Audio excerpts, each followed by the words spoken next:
this idea that Republicans, all Republicans, want a guy wielding a chainsaw and just slashing NIH budgets, slashing USAID budgets. I'm sorry, I'll just say it. That's not what a lot of Republicans voted for Donald Trump for. Joe Scarborough, he knows. He's got his finger on the pulse. He, what is he? He knocks over interns and slams their heads against tables. Is that pretty much his M.O.? I think he used to pretend to be a Republican. Now he pretends to be a journalist or something. He's probably neither in either instance. Neither and either? Sure, why not? Good Friday to you and welcome back. Once again, we are at 888-630-9625. Going to get to Elon Musk at CPAC just outside of Washington, D.C. yesterday. Big lot of fun. I got home last night, and it was kind of tough with my best girl. We had the big USA-Canada hockey game on. I think they cheated. You think they cheated? That's it. And then we might take away that statehood offer, the way that they didn't cheat. It was a big hockey. I've got to say, I did fall asleep before the overtime, but I watched most of it, and 2-2, all that stuff, and it was fun to watch. But those Canadians, you got to give them something. Hockey, yeah, okay, that's it. That's all you get. Let's build a wall. We don't want any more Canadians in the country, do we? Maybe comedians. Send your comedians. They had some funny people. They drink a lot, though. No driver's licenses for them. Big hockey game last night, overtime win for the Canadians. Congratulations to America's Hat. America's Hat, a big win for them last night. Our largest national park won a sporting competition last night. It was on the television. It wasn't on one of the networks, though. It was on ESPN. But you'd think a game like that, President Trump sent him great messages, and it was wonderful. It was kind of fun, except America should have won because Canada, and we should consider, maybe they don't want statehood. Maybe we should let Russia give them statehood. Bada boom! See, just across the big channel up there. Canada, statehood in Russia, that's kind of crazy. Because as I've said many times before, I only say it because it's true, were it not for the United States, the Soviet Union and Communist China would have taken over the planet Earth in the 20th century, and Canada would have been the Soviet Union's biggest cornfield, maybe wheat field. I don't know. I'd have to decide what they want to grow there, but it'd just be a big field, be a big farm for them. Canada, hey, yeah, send us more of that. So we got that, but it was kind of fun. And then I went to YouTube on the Jumbotron and watched a whole bunch of CPAC, and there was a lot of fun stuff at CPAC last night, I've got to say, and Newsmax very much in the mix there as well, and Elon Musk. I guess he showed up. He allegedly wasn't expected. One of the things they talked about was his security needs, because the left doesn't like him anymore, and they are crazy and violent. Just ask Congressman Steve Scalise and ask Donald Trump's ear and ask any healthcare CEO about the security they've got. Ask Officers Ramos and Liu in New York and the widows of Officers Ramos and Liu. Ask the widow of U.S. Capitol Police Officer William Evans, Billy Evans, because they've all been targeted and attacked, a lot of them murdered in suicide attacks, the Democrat Party. And Elon Musk is in their crosshairs now. I think he's got a good amount of money. But he was asked about his security concerns, and he kind of laughed it off a little bit. But I certainly hope that he travels with a phalanx of professional security. And, when you've got $394.2 billion, I'm guessing you probably have some pretty good security around you. It would be recommended. And he's a smart guy, so I don't doubt. So I want to get into last night at CPAC, not the hockey game so much, but last night at CPAC, and Elon Musk, who was given a giant 4-foot ceremonial chainsaw by the president of Argentina, Milei. who is on the side of, people that don't love communism and socialism. He loves freedom and liberty, and he's on our side. And he goes to CPAC, and I know he's a friend of Mercedes Schlapp and Matt Schlapp, and they've been pals for some time now. But we'll get to that shortly because it's great stuff. In the meantime, the Democrat Party and their whole wackadoodle-do, their gender thing, boy, they got a lot of that going on. And just one. Here's ABC News yesterday. ABC News. They tweeted, and we shared it on our text thread, on our group text thread yesterday, and we were all laughing out loud. Not because people had their houses burned down in Los Angeles. I'll leave that to the Democrats to laugh at that terrible tragedy. But here's the news media. ABC fake news. George Stephanopoulos, the whole gang over there, Democrat Party front group, propaganda for the left. And here's what they tweeted with two photographs of the burned out rubble in the Los Angeles area. And the tweet says, among the hardest hit when devastating fires tore through Los Angeles in January were, go ahead, who are they going to get? Because it could go a couple of different ways, couldn't it? Were transgender and non-binary residents in transitional housing programs. Wait a minute. That transgender people live in transitional housing? Even their housing is trans? We got the trans. This is like a song from the Rocky Horror Picture Show. This is becoming satire. ABC News continues, in the midst of the crisis, here's how the community, it's a community, came together in a show of solidarity. That's Lech Walesa, in Poland. That's amazing stuff. So ABC News, among the hardest hit when devastating fires tore through Los Angeles in January were transgender and non-binary residents in transitional housing. No sense of irony. If I were writing this for them and doing propaganda for mentally ill people, I don't think I would have put transitional in the transgender sentence from Transylvania. Just amazing stuff. So wait a minute. How do wildfires target transgender and non-binary people? It's a fire. How do it know? Hey, wait a minute. You're targeting transgender people and non-binary people. And they live in transitional housing provided by transitional housing programs. They've got programs for transitional housing for transgender people from Transylvania. Pretty amazing stuff. That's ABC fake news. And Good Morning America, they went and did a big segment on it at Good Morning America, how a community rallied for trans and non-binary recovery homes following L.A. fires. Non-binary recovery homes?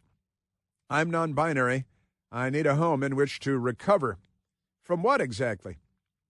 When devastating wildfires tore through Los Angeles in January, thousands lost nearly everything.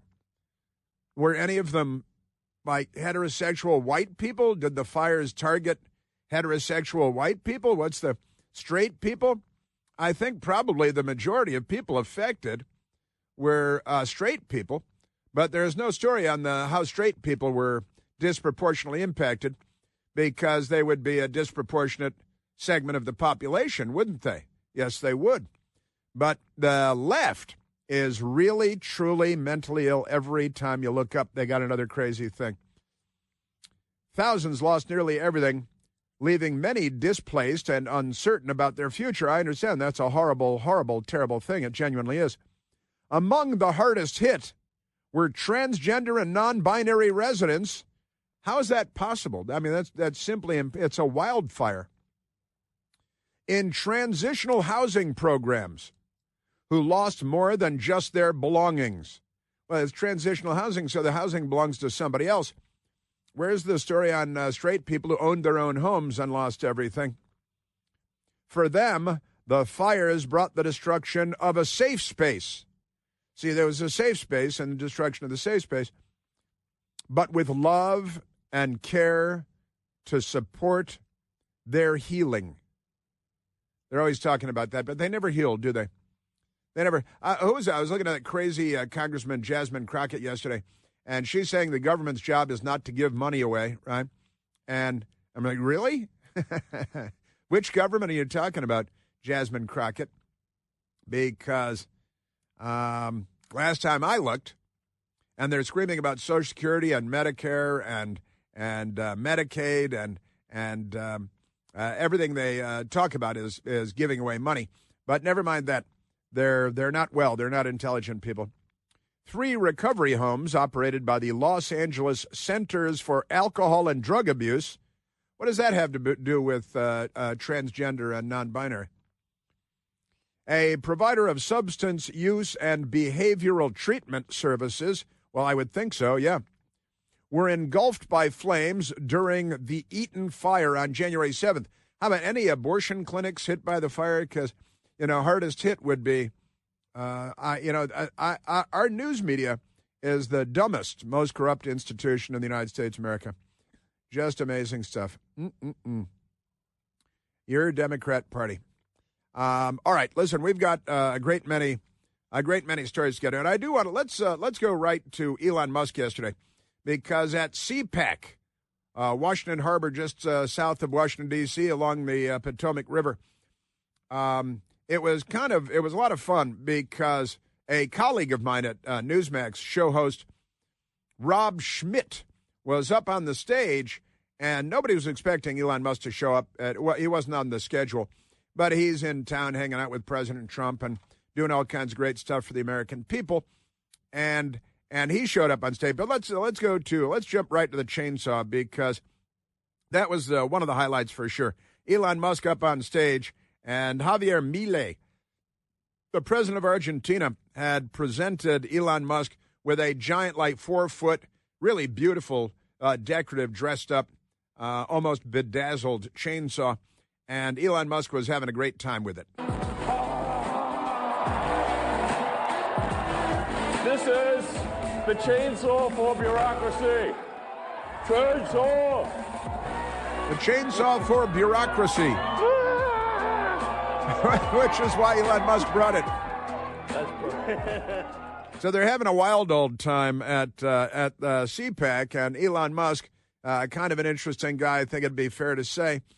And amazing. Wah, wah, wah. Then he sat down with Rob Schmidt, great news anchor at Newsmax and show host, and they started having a discussion. And one of the things is, well, what surprised you when you got to Washington, D.C. and started looking under the hood? People ask me, what's the most surprising thing that you've encountered when you go to D.C., when you're in D.C.? And I said, well, the most surprising thing is the scale of the expenditures, and actually how easy it is to, when you add caring and competence where it was absent before, you can actually save billions of dollars, sometimes in an hour. Yeah, it's wild. But obviously, it just shows that they really lack empathy for the average taxpayer who's working hard, paying taxes, and then they say, oh, $1 million doesn't matter. I'm like, I think it matters a lot to people, So what are you talking about? The Democrats shout you down and throw rocks at your house and steal your car. It's just amazing stuff. And they could. How do you think you get to be $36 trillion in debt? Again, 1 trillion seconds is more than 31,000 years. So to pay off our $36 trillion debt at $1 a second, and we're not doing that, it would take more than 1 million years to pay off our national debt at $1 a second. And the Democrat Party and the news media, but I repeat myself, they're doing everything they can to prevent government oversight of spending. And again, NBC laying people off in the last couple of weeks, CNN laying people off, the Washington Post laying people off, Mark Zuckerberg laying people off at Meta, 4% of his workforce. But if you let it's less than 0.1% of FAA employees that were let go, and they hadn't really been taking their positions. They were still probationary hires. Then the left goes crazy. And that's no slam on federal government employees. the vast majority of whom work hard and do a good job, don't stay home in their pajamas and, put on a hoodie for a Zoom call. That's not most government employees. I lived in this town for a long time. I've known, villages of government employees, most of whom do great work. But the government cannot just continue to expand like the universe because the left wants to bankrupt capitalism, which is the Cloward and Piven strategy, after all. Remarkable stuff. A lot more coming up from CPAC and Democrat wackiness. Chris here with a list of things that none of us should trust. The Washington Post, the New York Times, anything on CNN. Here's a list of things that I do trust. The Washington Times. Support real journalism for just $1 a week at washingtontimes.com/Chris. Hey! Wah, wah, wah. That is wackadoodle-doo. All right, we can go to the telephones. Let's go. I'm always up for being corrected if I'm wrong. Let's go to Scott calling from Kirkland, New York. Scott, you're on the Chris Plant Show. Hi, Chris. Hey, long-time listener, 12 Welcome. years. Thank you. It's Kirkwood, New York. Kirkwood. My York. apologies. About an hour south of Syracuse, Binghamton area. Like 4 days in a row now, I hear this 400 is 0.01%, less than 0.01% of 40,000. Right. It's actually 400 is exactly 1% of 40,000. So 0.01. Go ahead. Oh, if you type in your calculator, 0.01 is 1%. If you type in 0.01 times 40,000, you'll get 400. Well, 1% of 40,000 is 4,000. That's 10%. 40,000, 4,000, 40,000. Let me see. Look, I can do my math wrong. I've done it before, that's for sure. Yeah. But I might be wrong, too, but I'm pretty sure it's 400 is 1% of 40,000. 400 times 100 is you know what? I'm going to go back and do the math for you because I don't want to be wrong in the math. And God knows I've been wrong with the math before. I do believe I saw a cabinet secretary, maybe the Secretary of Transportation, putting out a number that I think was even smaller than that. But you know what, Scott? I'm going to check the math because I don't want to be putting out an incorrect number. Thanks, Chris. I'm not CNN, and I appreciate that, Scott. Must be brisk, must be really brisk in Kirkwood, New York, huh? Yeah, I've had enough of winter. I've had enough of winter. Yeah, I bet. Thank you, Scott. I'm gonna check it for you because that's what we do here.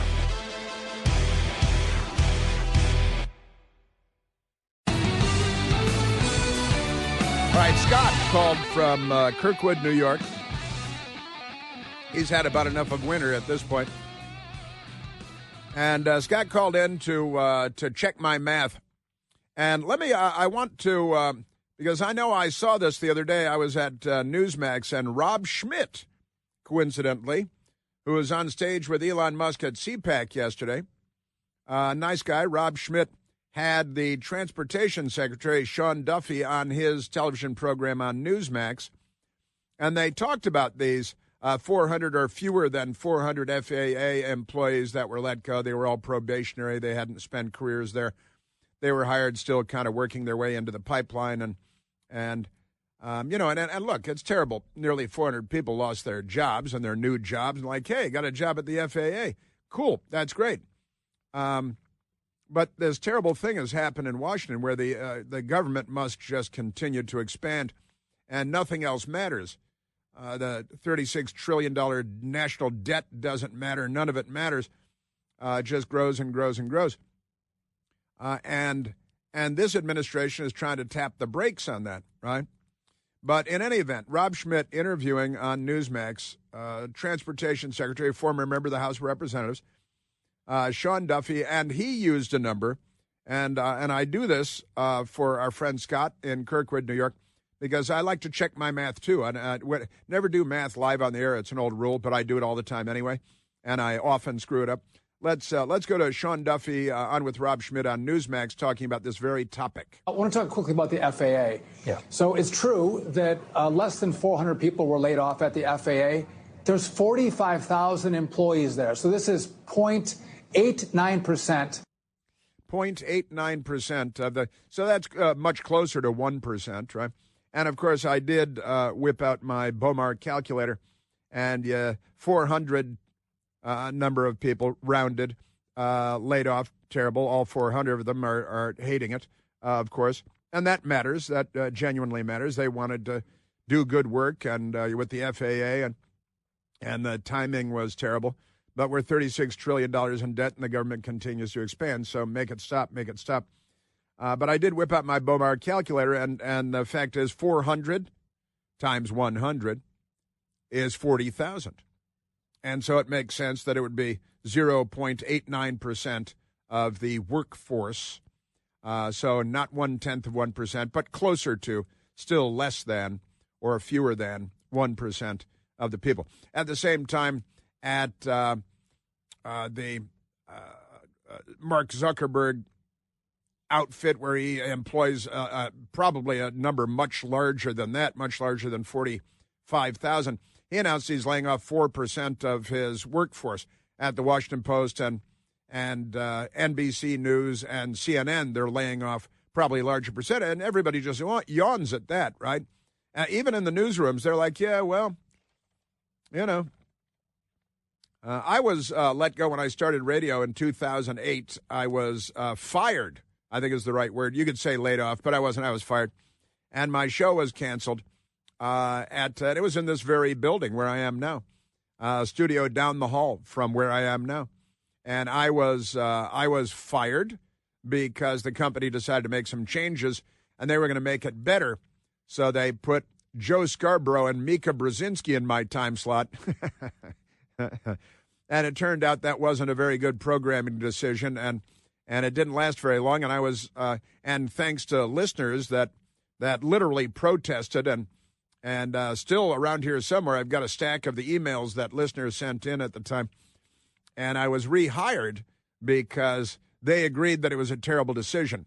And I got back to work doing a radio show. And it happens to everybody. The last time before that I had been fired was I was aboard a freight ship in the Gulf of Mexico, and one of the German officers fired me off of a freight ship where I was chipping paint. That's it. I think that's it. I think those are the only times I was fired. Oh, that's right. It was the Gulf of Mexico then. Yeah, pardon me. It was still between North America and South America at the time. We were talking about that this morning, too, the Gulf of America. And now we call it the Gulf of Mexico. Well, it's surrounded by America. One country on the shore is Mexico. Why don't we call it the Gulf of Texas? Why don't we call it the Gulf of Florida rather than the Gulf of Mexico? And the Democrats, they just don't like America. They're not on our team anymore. They've run for the hills. So we got, thankfully, we have that all straightened out. All right, let's get back to the, that's good. And honestly, I'm grateful to Scott. If I'm not 100% correct and accurate, I would like to be corrected, and I usually am, and that's appropriate. That's good. We should do the same thing to all media. All right, now let's get back to since we were talking about Rob Schmidt from Newsmax on the stage, and talking to Elon Musk, who's the head of DOGE, Department of Government Efficiency. Democrats don't want efficiency. They want our money to be squandered and to be misappropriated, and they want to give Stacey Abrams $2 billion because she's a famous environmentalist. No, she's not. With their green energy money, the $20 billion slush fund that nobody will go to prison for. Nobody will even lose their jobs for, but some of them presumably did when the administrations rolled over. So Rob Schmidt talking to Elon Musk on the stage. Oh, by the way, a friend of mine in Florida who lives on the Space Coast just sent me an update because he calls him Werner von Musk. That's a little Werner von Braun reference. The German a rocket scientist that worked on the American space program in the early days. But he says Werner von Musk just launched another bunch of satellites moments ago. And my friend in Cocoa Beach and surrounding environs, he gets to watch all the rocket launches, and that's pretty cool, I got to say. But Werner von Musk just launched another rocket into space with a whole bunch of satellites because he's a miracle. He is. And he was on stage at CPAC yesterday talking to Rob Schmidt of Newsmax, and it was a fascinating interview if you haven't watched it. And I got to say, Musk just kind of has fun everywhere he goes, and he's got a smile on his face, and he's happy, and he laughs, and he doesn't worry about stuff that a lot of people would worry about, like his security, his personal security, for example. Host Rob Schmidt of Newsmax and Elon Musk. A lot of them are saying right now that the reason that you want to get into Social Security, that you want to get into all of these into Treasury and things like that, is that you're looking for personal information and you're trying to make more money. I don't think you care about money, do you? I mean, listen, like if I steal some Social Security, I can finally buy nice things. Yeah. You know? What a great line. I was watching that live, and I texted you right away, didn't I? I texted Michael Piercy right away. And I think in my text I was laughing because, he's only the richest man in the world. He's only got $394.2 billion, keeping in mind that the 0.2 is $200 million. Scott in Kirkwood, New York, might have to call in and correct me on that math, too. But, the 0.2 is $200 million. So $394 billion, 0.2. And he just laughed. He said, yeah, if I stole your Social Security, then maybe I could finally buy nice things. Now, that was funny. That was a very funny joke. And the crowd at CPAC got it, and they all laughed and clapped because everybody's having a good time. The Democrats are bitter and angry about it, and they want to steal everything from him. Because I was reading online a couple of days ago from Democrats that nobody should have more than $1 billion. Any more than that, the government should take it because they've got all the guns. And that's one of the things Elon Musk talked about, too. They want to take away. So they want to take away your guns, Second Amendment, because then you won't be able to defend yourself against them, Elon Musk said yesterday. Rob Schmidt of Newsmax with Elon Musk yesterday at CPAC. I've got to say that is a funny, funny line. And then I'll be able to buy nice things. They're also talking about you guys are going to end Social Security, you're going to end Medicare, you're going to end these things. I don't imagine that conversation has been had with the president, and that's the plan. No, in fact, the actions that we're taking with the support of the president and the support of the agencies is what will save Medicare, what will save Social Security. Yeah.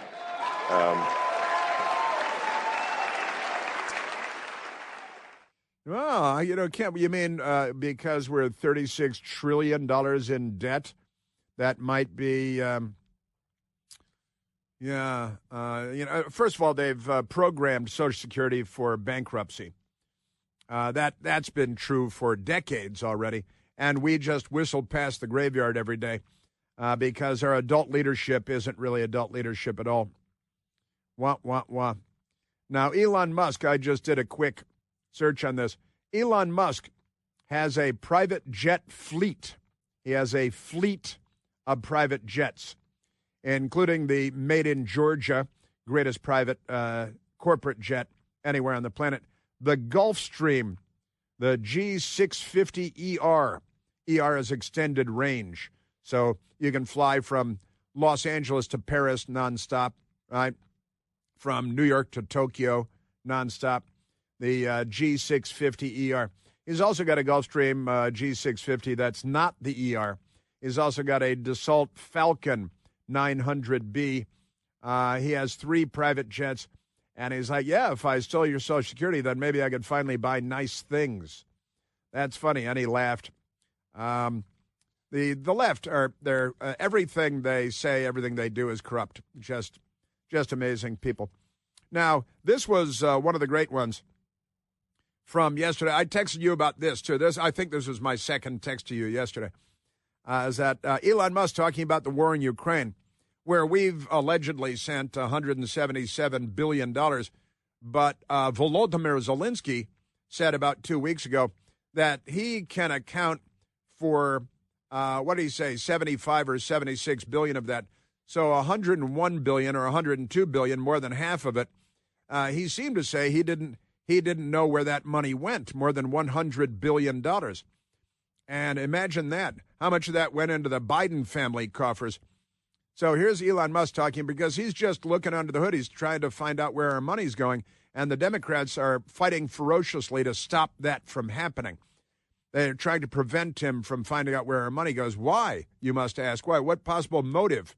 What's their motivation for obstructing any effort to find out where our tax dollars are going? Elon Musk yesterday, who has been taking a look and talking to people, and he's got a cadre of young geniuses who are taking a look, too. He's not going to hire a bunch of stooges, a bunch of morons. And here's Elon Musk on the Ukraine war and what he's seeing, what he's finding out so far. The line of engagement has barely moved for 2 years. Yeah. There's a whole bunch of people dead in trenches. For what? And I'll tell you what for what. It's like for the biggest graft machine that I've ever seen in my life. That's for what. It's unreal. Like the amount of money that is being taken in graft and bribery is disgusting.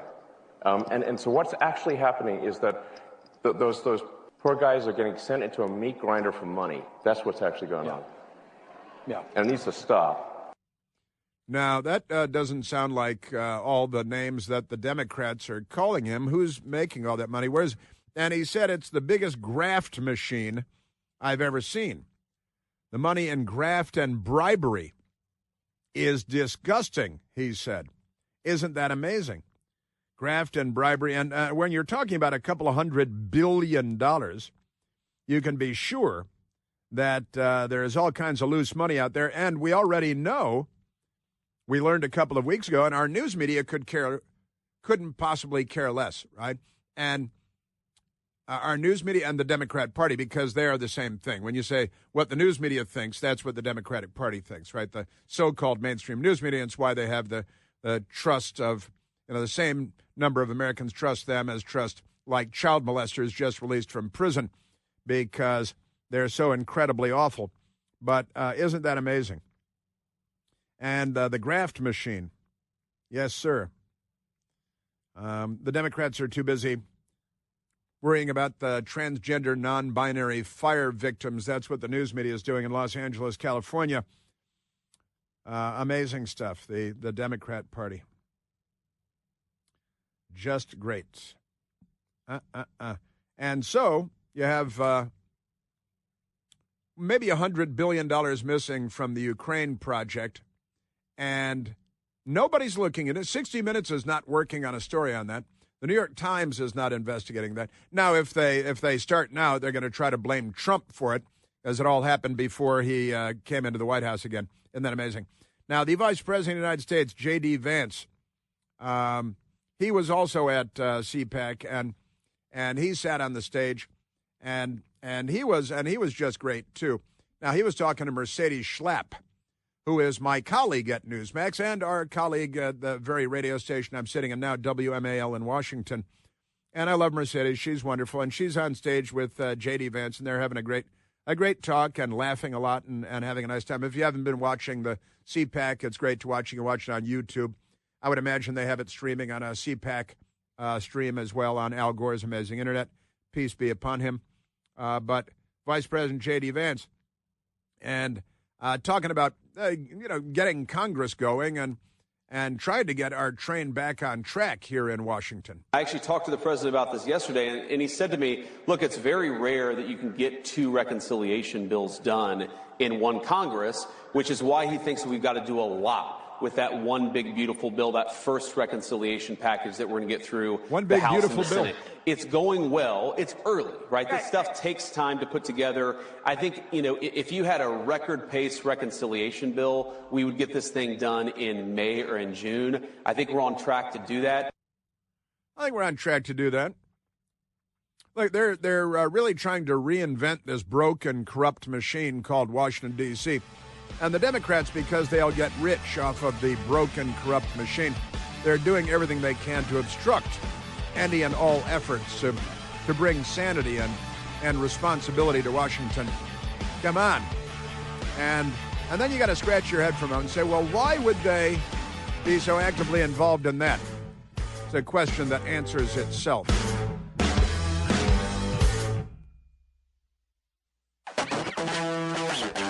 Crazy, man, crazy. I'm telling you. All right, Michael, let's go to the telephones. Let us go to Jim, calling from Fairfield, Pennsylvania. James, you're on the Chris Plant Show. Good morning, Chris. Thanks for taking my call. Real quick, the lefty news is talking, and the local politicians there, and we're talking about how all these people are losing their jobs. You know, they have this big concern.